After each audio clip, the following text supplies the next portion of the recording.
Welcome to our channel. HR, tell me about yourself. You panics in four languages. Today we're exposing interviews in Herm. What's up everyone? Welcome to the channel. Whether you're a student sweating over your first real interview, a beginner trying to understand the basics of Herm, or maybe you're already in the workforce and thinking about switching jobs, you're in the right place. This video is going to explain everything you need to know about interviews in Herm in the simplest, funniest, and most practical way possible. I promise, no boring textbook theories here. We're only talking about real interview logic that actually works in the real world. By the end of this, you'll walk into your next interview feeling confident and prepared. So let's start with the basics. What exactly is an interview in Herm?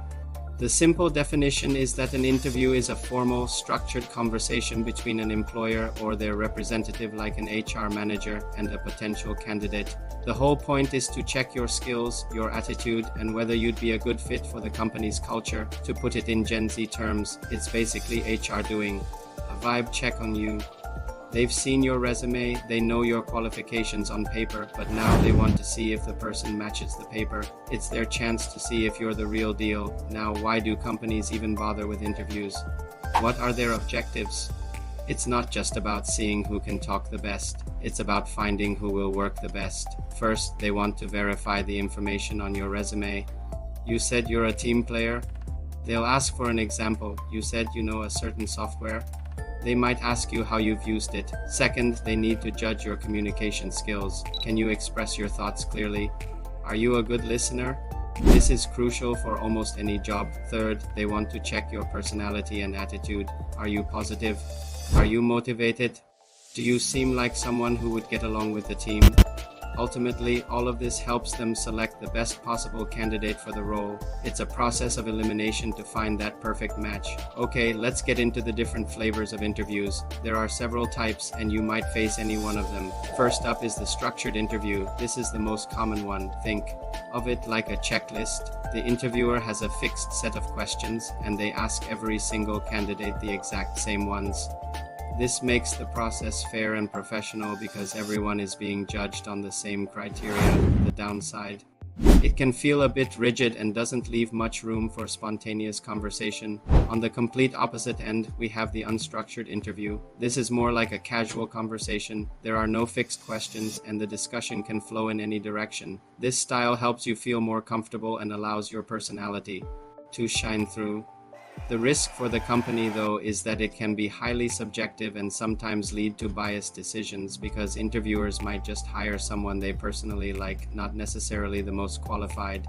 Next is the panel interview. This is where you, the lone candidate, sit across from a group of interviewers. It can feel a little intimidating, almost like a court trial where you're being cross-examined by multiple people at once. But the reason they do this is to get different perspectives. You might have someone from HR, the department manager, and maybe a senior team member all in the same room. It's efficient for the company and gives them a well-rounded view of you. Then there's the one everyone dreads, the stress interview. The interviewer might intentionally ask you difficult, awkward, or high-pressure questions. They might seem cold or even a bit rude. They aren't trying to be mean. They're testing your emotional control and how you handle pressure. A classic stress question is something like, "Tell me why we should not hire you." The goal is to see if you get flustered or if you can stay calm, think on your feet, and give a thoughtful answer. And finally, the one we've all gotten used to, the online or virtual interview. This is simply an interview conducted over a platform like Zoom, Google Meet, or Microsoft Teams. It's become super common. While it's convenient, you still need to treat it like a real interview. That means dressing professionally, having a clean background, and making sure your internet connection is stable. Don't get too comfortable just because you're at home. Now let's walk through the interview process step by step from the HR perspective. What are they actually doing?